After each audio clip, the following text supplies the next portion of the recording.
കഥ പറഞ്ഞു തരട്ടെ. അമ്മൂമ്മയുടെ അപ്പൂപ്പൻ്റെ എല്ലാവരും ഇത് കേട്ടിട്ടുള്ള കഥ തന്നെയാണ്, എല്ലാവർക്കും അറിയാവുന്ന കഥയായിരിക്കും. അപ്പോൾ ആ ദേവു എന്ന് പറഞ്ഞ് ഇത് കേട്ടാൽ തന്നെ കേട്ടോണ്ടിരിക്കണം. ഈ കഥയാണ് കൊച്ചിന് ഏറ്റവും കൂടുതൽ ഇഷ്ടം. അപ്പം ഞാൻ ദേവുവിന് കഥ പറഞ്ഞു കൊടുക്കാം. അപ്പോൾ പണ്ട് ഒരു കാട്ടിൽ ഒരു അമ്മൂമ്മയും അപ്പൂപ്പനും താമസിച്ചിരുന്നു. അപ്പോൾ അമ്മൂമ്മക്കാണെങ്കിൽ ഭയങ്കരമായിട്ട് വിശന്നു.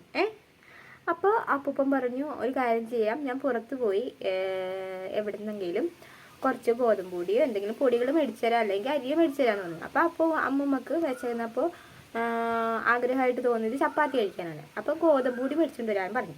അങ്ങനെ അപ്പൂപ്പൻ ഗോതമ്പ് പൊടി മേടിക്കാനായിട്ട് പോയി. അമ്മൂമ്മ വിറകടുപ്പിൽ ചെന്ന് നോക്കിയപ്പോൾ അടുപ്പിൻ തറയിൽ ഒന്നും വിറകില്ല. അപ്പോൾ അമ്മൂമ്മ ഓർത്തു, പോയി കാട്ടിൽ വല്ലയിടത്തും വിറകുണ്ടാന്ന് നോക്കാമെന്ന് ഓർത്തു.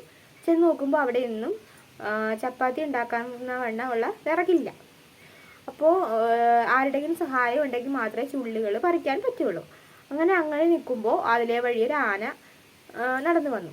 അപ്പോൾ ആന ചോദിച്ചു, അമ്മൂമ്മ എന്താണ് അങ്ങനെ നോക്കി നിൽക്കുന്നത്, എന്തെങ്കിലും സഹായം വേണമെന്ന്.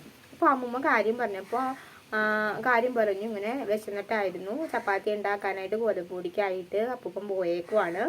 അപ്പോൾ അങ്ങനെയൊക്കെ പറഞ്ഞപ്പോൾ ആന പറഞ്ഞു, അന്നൊരു കാര്യം ചെയ്യാം, ഞാൻ വിറക് ഒടിച്ചു തരാം, എനിക്ക് പകരത്തിന് ചപ്പാത്തി തന്നെയാണെന്ന് പറഞ്ഞു. കേട്ടോ, ഒക്കെ മുന്നുണ്ട് ആന. അപ്പോൾ അങ്ങനെ പറഞ്ഞപ്പോഴത്തേക്കും ആന അങ്ങനെ സമ്മതിച്ച് ചുള്ളിയൊക്കെ പറിച്ച് അമ്മൂമ്മ വീട്ടിൽ പോയി. അമ്മ വീട്ടിൽ ചെന്നപ്പോഴത്തേക്കും അവിടെ ആരുണ്ടായി, അപ്പൂപ്പനുണ്ടായിരുന്നു. ആ കണ്ണാടി നോക്കി രസിക്ക്. അപ്പോൾ അപ്പൂപ്പൻ ചെന്നിട്ടുണ്ടായിരുന്നു. അങ്ങനെ അപ്പൂപ്പനും അമ്മമ്മയും കൂടെ ചപ്പാത്തി ഉണ്ടാക്കി. കേട്ടാ, ചപ്പാത്തി ഉണ്ടാക്കി. ഇല്ല പൊട്ടുപോയില്ല, ഭയങ്കര മേക്കപ്പുകാരി അതുകൊണ്ടാ. അപ്പോൾ അങ്ങനെ ഇരിക്കുമ്പോൾ ചപ്പാത്തിയൊക്കെ ഉണ്ടാക്കി. അപ്പൂപ്പനും അമ്മൂമ്മയും കൂടെ 7 ചപ്പാത്തിയാണ് ഉണ്ടാക്കിയത്.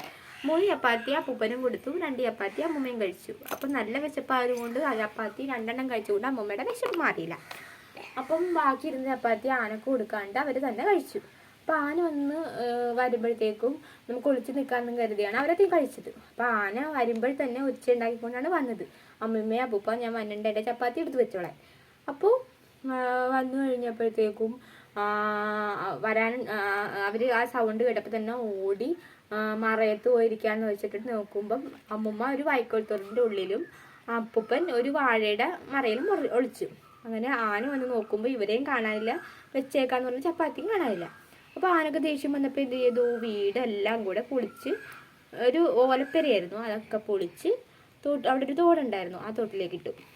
പിന്നെ നോക്കുമ്പോൾ കലിയടങ്ങാണ്ട് ബാക്കിയുള്ളതൊക്കെ വലിച്ച് എറിയുന്ന കൂട്ടത്തിൽ ആ വൈക്കോൽത്തൂറും പിന്നെ എന്തെന്നാ